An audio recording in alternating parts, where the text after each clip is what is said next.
Oui, la police nationale, effectivement, est un peu en péril, hein, c'est le moins qu'on puisse dire.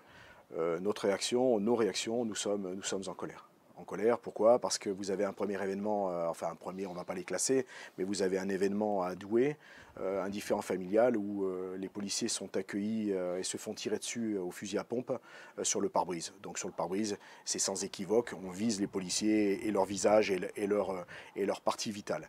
Bon, heureusement, il n'y a pas eu de blessés et interpellation a pu avoir lieu. Nous avons un deuxième événement gravissime qui a défrayé la chronique, c'est à Champigny, où nous avons deux policiers qui ont été littéralement massacrés. Je dis bien massacrés. Alors donc une organisation, enfin une pseudo-organisation de soirée par les réseaux sociaux, quasi un millier de personnes, entre 800 et 1000 personnes qui débarquent à Champigny pour une soirée sans organisation. Ces pseudo-organisateurs qui appellent bien sûr la police une fois qu'ils sont dépassés par les événements, des renforts de police qui arrivent, les policiers qui arrivent, qui font évacuer, mais malheureusement, certainement à un manque de coordination, vous avez deux policiers qui arrivent par le mauvais sens et qui sont pris à partie. Et qui qui sont frappés, dont les images, on a tous vu les images, même si certaines chaînes de télévision ne les ont pas retransmises, et ce que je comprends, vous avez littéralement une envie de tuer qui se dégage. On voit très bien que c'est un acharnement, une envie de tuer. On cherche à leur prendre leurs armes sur la fonctionnaire féminine, particulièrement où on voit vraiment des individus qui cherchent. Ce sont des sauvages. Ce ne sont pas des jeunes, ce ne sont pas des adolescents, arrêtons avec ça, qu'ils soient jeunes ou etc. Ce sont des sauvages. N'importe quel âge qu'ils aient et n'importe quel âge qu'ils auront, ce sont des sauvages. Donc il va falloir que nous adaptions notre police à cela. Voilà. Et vous avez un troisième événement, hein, je vais rebondir sur Aulnay-sous-Bois. Et Aulnay-sous-Bois, vous avez également encore un collègue qui est amené au sol, et vous avez encore des individus qui frappent au sol et qui cherchent à tuer. Et là, par contre, attention, là nous sommes alertés, c'est là qu'il va falloir que les politiques se posent des bonnes questions, s'ils ne veulent pas revivre 2005, les événements de 2005 où les cités se sont embrasées, mais là ça va être 2005, puissance 10 ou peut-être puissance 2018. J'ai pas envie de faire de l'humour, on va pas faire de l'humour. Mais là, vous avez un collègue qui prend son arme et qui tire en l'air. Attention, nous avons été contactés, hein, nous avons été contactés par nos adhérents, les adhérents de l'UPNI, qui nous disent voyez avec vos avocats, les avocats de l'association, et avons-nous la possibilité, sommes-nous en légitime défense? On peut parler de légitime défense. Bien sûr, mais bien sûr. Vous avez une agression, vous avez un désir de tuer. Hein, c'est à partir du moment où on frappe quelqu'un au sol à multiples fois à coups de pied et à coups de barre de fer, c'est qu'on veut le tuer.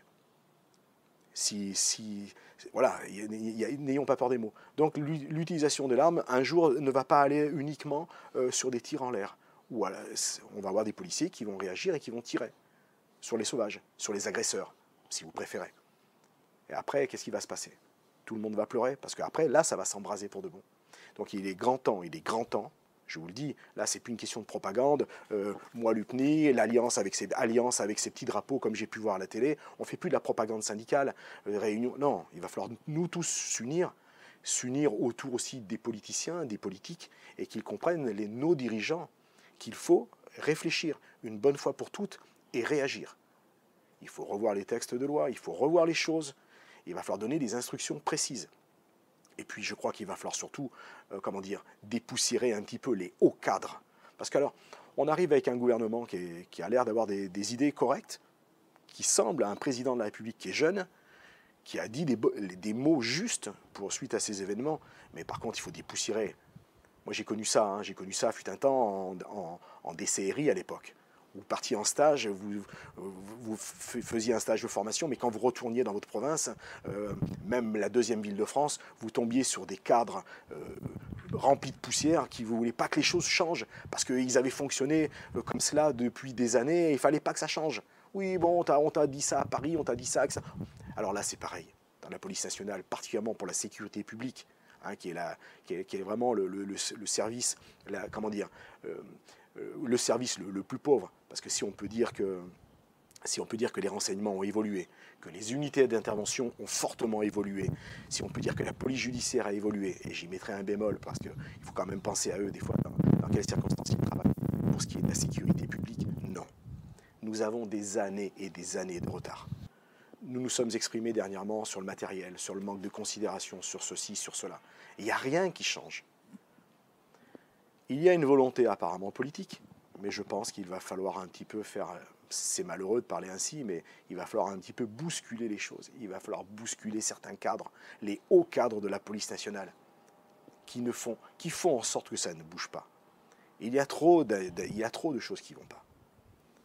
Il va falloir aussi peut-être qu'un petit peu les patrons, pour certains, retournent un petit peu sur le terrain avec les policiers, voir les difficultés. Peut-être comprendront-ils mieux les problèmes. Et alors, en voyant un petit peu ces problèmes, vont-ils peut-être réagir et commencer à se poser les bonnes questions et à rapporter enfin la vérité aux politiques. Parce que les politiques ne tournent pas, même s'ils vont faire de temps en temps aller devant la presse une petite heure par-ci par-là, un petit peu en gendarmerie, un petit peu comme on a vu à la prise de... Non, allez, arrêtons avec ça. Il faut du concret maintenant, du concret. Alors je vous disais, on a été alerté. On a été alerté par ce policier qui a tiré en l'air. Attention, il a tiré en l'air cette fois-ci. Mais c'est pas que ça, il n'y a pas que ça. Après, il y a des collègues qui se retournent l'arme contre eux.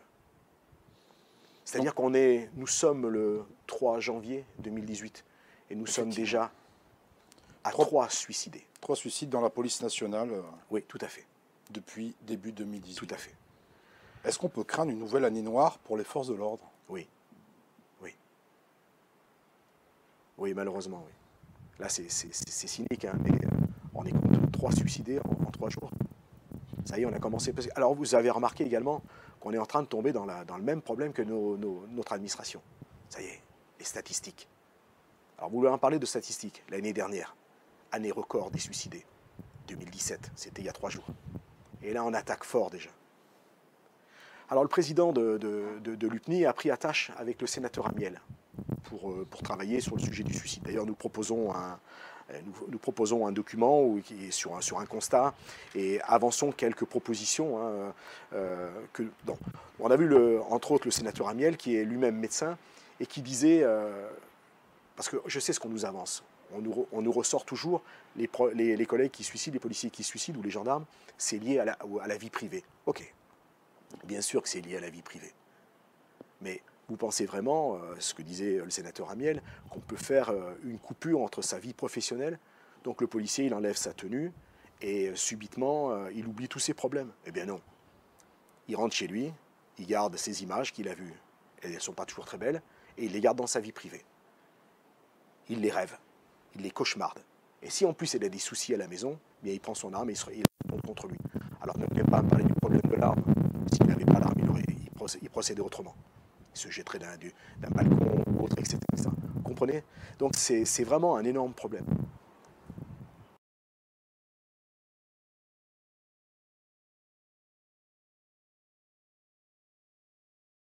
Donc je pars du principe que moi, je ne garderai pas un gilet pare-balles sous l'eau pendant des heures, quoi. Donc, parce qu'il est inefficace. Enfin, je ne l'aurais pas gardé. Donc, une chose est sûre, c'est que laissons des initiatives, laissons des policiers. Maintenant, vous me diriez, le collègue est allé au bar du coin et se jeter des bières et des rhums, je vous dirais, oui, sanction, bien sûr. Mais si on a un collègue qui est sorti sous la pluie, une pluie battante, et a protégé son matériel et a assuré sa mission de surveillance, je ne vois pas pourquoi on le sanctionnerait. Il va falloir un petit peu aussi comprendre qu'on missionne des gens, on les arme, on les forme, enfin on les forme, on essaye de les former, et la formation, on pourrait en reparler d'ailleurs. Mais on accorde quand même une certaine crédibilité en théorie à un policier. Il faut leur laisser de temps en temps des initiatives. J'ai un message à faire passer aux collègues. Quand un ordre est stupide et qu'il vous met en danger par des gens qui ne connaissent pas le travail de terrain, désobéissez. Si le mot désobéir choque, faites appliquer votre droit de retrait. Mais ne vous mettez pas en danger. Si un ordre vient d'en haut, d'un TI quelconque et qu'il ne comprend rien, si on a un commissaire qui ne comprend rien ou un directeur qui ne comprend rien, aidez-le à comprendre, expliquez-lui. Expliquez sur les ondes pourquoi vous ne le faites pas. Mais n'obéissez pas bêtement et ne vous mettez pas en danger. Voilà, tout simplement. Voilà, pour ce qui est de l'histoire de cette CRS, j'espère que sa hiérarchie le défendra, le soutiendra, au lieu de demander des sanctions.